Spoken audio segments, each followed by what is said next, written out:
What's up, VC? What's up, vinyl community? It's Dan hanging out with you for Dan's Vinyl Channel. You guys are gonna have to forgive me. This is like the third or fourth time I've tried to do this video. I'm working everything from my phone still. Obviously, my PC is not fixed yet, so I'm doing everything from my phone, which doesn't have editing capability. And I'm sure that there is an Android app for that, but my phone can barely handle YouTube. So if you're seeing this, I'm lucky to be able to get this far on my phone. So anyway, yeah, it's an old Huawei POS, man. I'm telling you, it's not good. Anyway, wanted to do a check-in. I will have a contest update coming up for you guys as soon as humanly possible. I'd like to have my PC back so I can get all the files and everything going as far as that goes. But what I wanted to talk to you about today was I wanted to talk more about 1988. I've been promising another 1988 video. I wanted to get it done, and we're going to kind of fell swoop some stuff. I've got a stack of records here that came out in 1988, and I'm going to tell you why I think that 1988, well, definitely for me, is the most important year in metal music. So anyway, with no further ado, shall we start? All right, this first band having to use a cassette because I don't have any of their stuff on vinyl yet. Just waiting on the right price, waiting on the right conditions. You guys understand how it goes. Anyway, still one of my favorite albums from 1988 and my introduction to the band. On Headbangers Ball was a little song called Can I Play With Madness? And that is Iron Maiden's Seventh Son of a Seventh Son. I do have this on the cassette. Unfortunately, I don't have a proper tape deck, but we're working on that as well. So just fantastic artwork. Can't wait to have this one on the old vinyl so we can see that nice and big. But I always thought this was one of the cooler Iron Maiden covers just because it's so weird. I mean, it's just the weirdest Eddie ever. I don't know, maybe not. That can be, I'm sure, challenged and proven wrong. But this is definitely one of the weirder Eddies that I've seen. Has my second favorite Iron Maiden song on it. It's not Can I Play With Madness, but the song The Clairvoyant. The other one is on Somewhere in Time, which is currently helping hold up my phone. That cassette is. The song Wasted Years off of that would be probably my favorite Iron Maiden tune. But yeah, this is a great album. It's a concept album, Seventh Son of a Seventh Son. It's not the easiest one to understand, but what a great album. 1988, guys. Just hardly need any more proof than this album, but I've got a lot more coming where that one came from. All right, let us move on to what's currently on the deck back here. I don't think I showed this one. I think in my last 1988 video, I showed Danzig, and I might have shown Megadeth, So Far So Good So What, but I'm not sure I showed King Diamond's Them. Not even sure I've showed this record. This is one of those saw cut records. This is an actual original 1988 pressing that I have of King Diamond. This is, in my opinion, the best King Diamond record. I guess that could be challenged with Abigail, maybe even Conspiracy, but it's my favorite. I'm not going to say it's the best King Diamond, but it's my favorite King Diamond. This is just them at their complete best. Yeah, Andy LaRocque, Pete Black on guitar. Al Pacino playing bass. The great Mickey D. Check out Mickey D there, man. Yeah, young guy. And yeah, check these guys out. But as we go here, look, as King Diamond hanging out in Grandma's silly wheelchair. That's right. Yeah, King Diamond's Them. One of the greatest drum riffs of all time. Opening up this album with the song Welcome Home. The whole story is amazing. I understand that King Diamond is not everybody's cup of tea. Cup of tea? Anyway, yeah, just kidding. If you guys are familiar with the record, you'll totally get that. Anyway, King Diamond's Them. What an amazing, amazing record. Horror story. Fans of any kind of concept albums, horror concept albums, fans of, I guess, bands like Judas Priest. If you guys don't have any King Diamond, man, maybe it's time to take another listen. King Diamond, one of my favorite bands ever, one of my favorite dudes ever.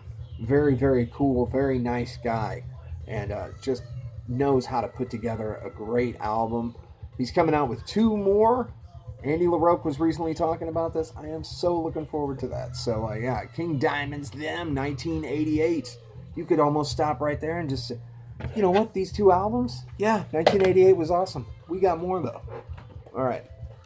Let's see, what else do we have here? Oh, yes, of course, this album. A little different than King Diamond. A little different than Iron Maiden. However, still big, impactful album for me that came out in 1988, and that would be Poison's Open Up and Say Ah. Sorry about the glare here, guys. This is not the original. It's the original cover. It's the original unedited cover. But, yeah, the other one had the black bars where you just saw the chick's eyes. I don't see how this was at all... I don't know.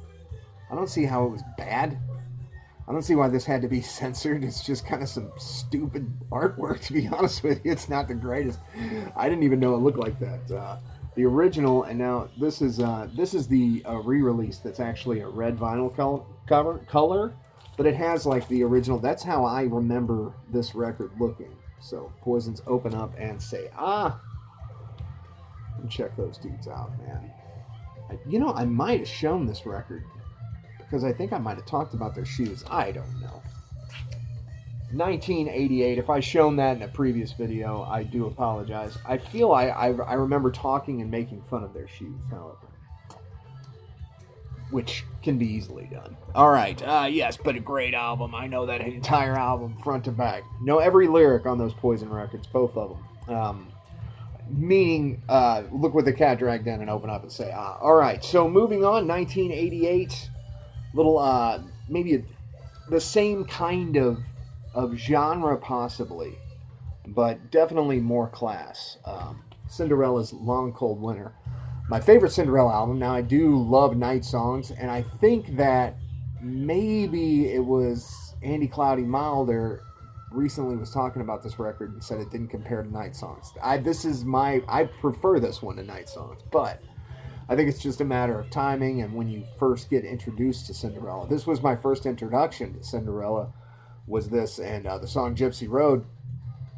And, man, yeah, I just love this record. It's bluesy. It's his vocals have never been better than on this record. Don't Know What You Got Till It's Gone. Last Mile, Coming Home, Gypsy Road, the song Bad Seamstress Blues. I mean, this is a great album. This is a great record. Hardly any filler at all. Just fantastic album. I found this is the original embossed pressing of this record. I found this at Hit Street Records in Columbia. I was very shocked to find it because you just don't find this kind of thing around here, and I found it maybe 6 or 7 months ago. I don't remember. Sometime over the winter, I found Long Cold Winter. Finally, have that. So, yeah, anyway, great album. Another reason 1988 is awesome. We're just going to keep moving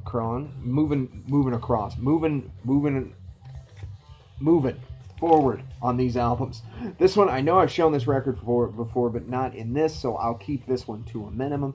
I don't know how you guys feel about old Kip, but I love this record. Winger's self-titled debut album, or, as you see here, it says Sahara. I don't know if you guys can fix or make that out, but they apparently, Alice Cooper suggested they use the name Winger. So it's a great album, man. It sounds awesome. I mean, this is one of the better sounding records that came out in 1988. The production on this is great. Reb Beach's guitar, he's never been better. Kip's singing is good. He had a nice, good range. He was a decent bass player. Madeleine, Hungry, 17. There was this really bad cover of Hendrix's Purple Haze on here that we'll just...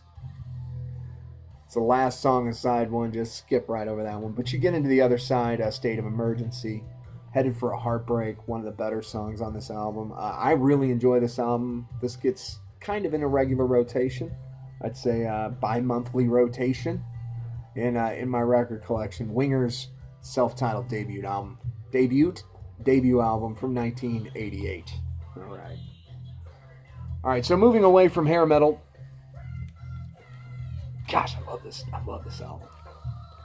Wake Up King. All right, anyway, so this album, I've shown this before, and I've shown this in various vinyl. Jeff, his of my one of my worst sounding albums, and it's not because of the music. It's just the pressing isn't that great. It's Queensryche's Operation Mindcrime. Now this came out in 1988.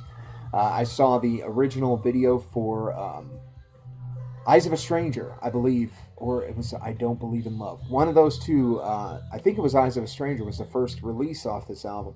Saw the video. I had to go out and get this record. I loved it. My mom got so sick of this tape in the car. But anyway, yeah. So, and then I had the CD, of course. You know, when CDs became all the rage, and you know we put away our cassettes. But anyway, this pressing was one of the first albums that I bought. I'm not gonna say I bought it when I started recollecting vinyl 6 years ago or so. This was one of the first ones that I bought. I'm like, I've got to have Queensryche's Operation Mindcrime. I mean, it's a staple. It's one of my favorite albums of all time. It's a Desert Island album. You know what I mean? But unfortunately, the pressing on this just, compared to my other records, this thing, it's quiet. Like, and when I mean quiet, I don't mean like the dead wax part or quiet. I mean it's like compressed, and just the volume level is very low on this record. And it sounds just very muffled.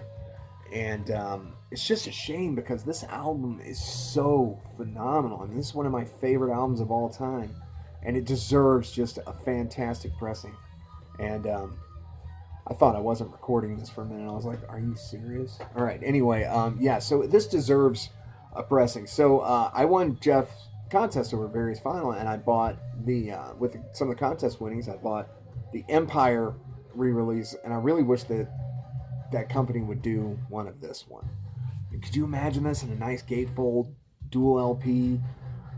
You know, just, you know, mixed, remastered well, and just, oh man, that would be so awesome. I would love it. So, if you guys, anybody has, you know, any information on this, I know Corey over at Just Add Vinyl had mentioned that, you know, it's like Queensryche had always sounded thin and tinny, and that was fine.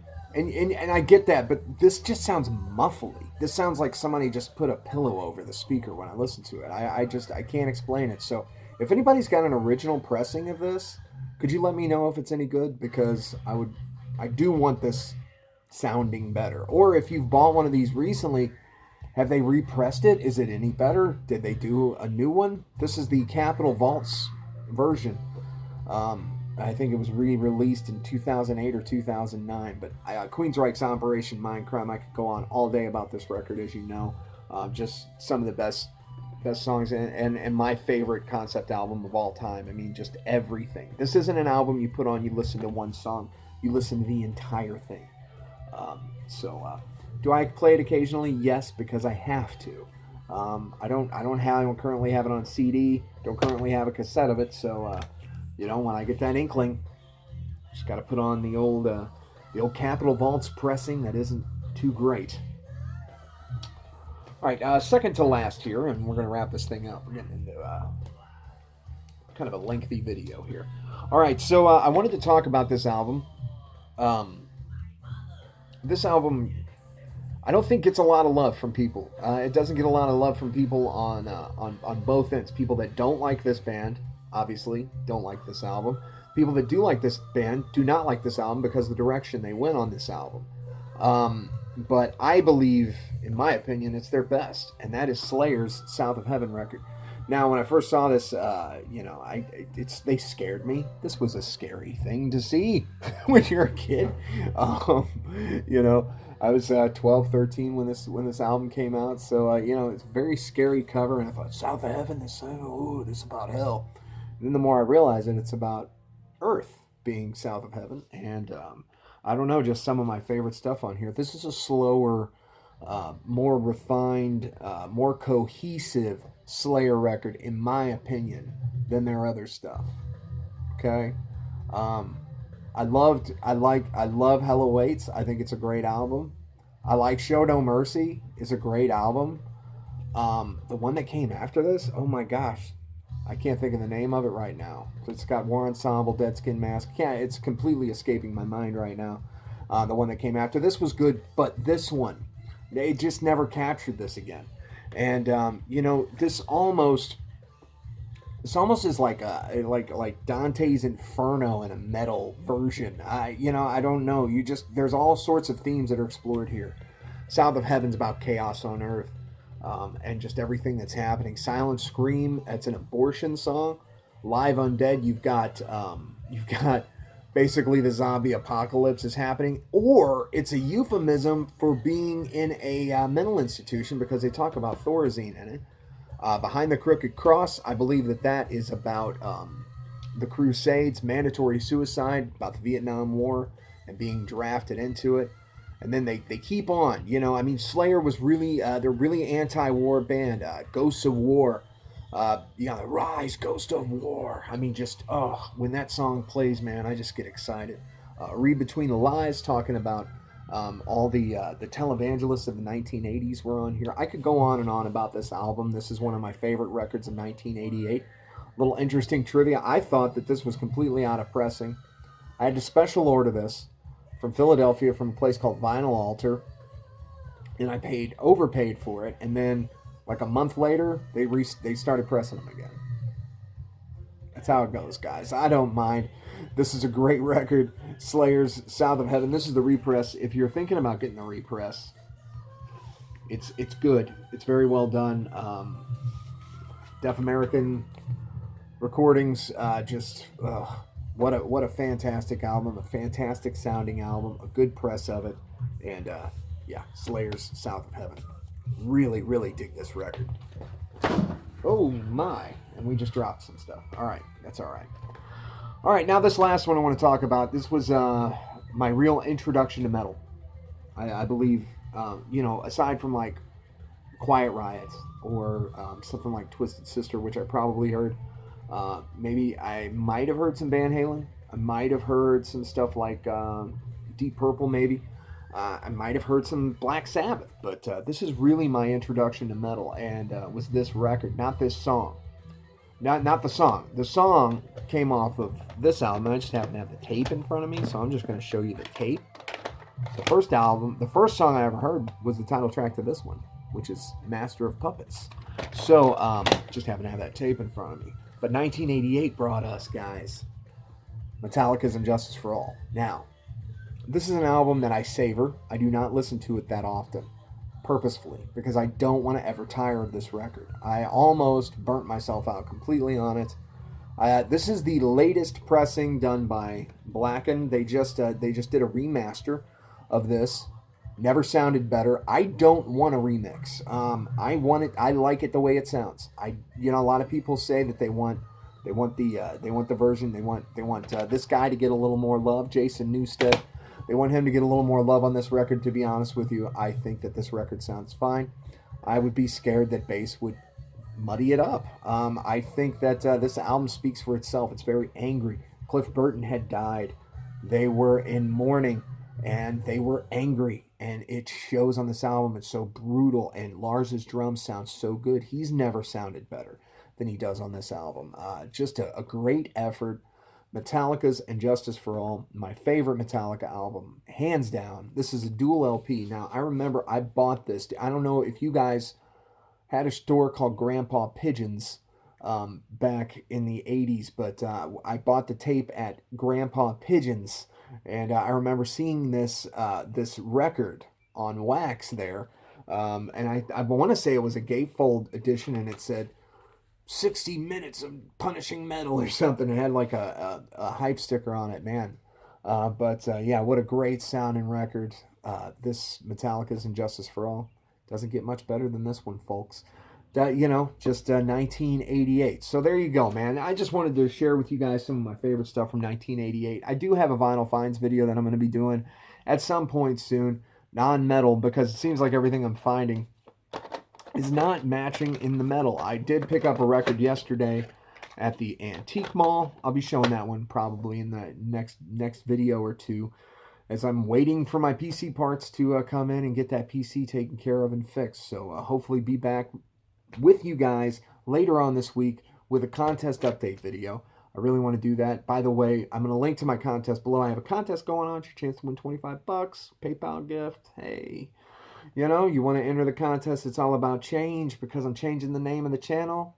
Or am I? I may have changed my mind because some of you guys really, really like the name of the channel. And you know what? I might just keep it. I don't know. I think I've got a pretty good idea of a name.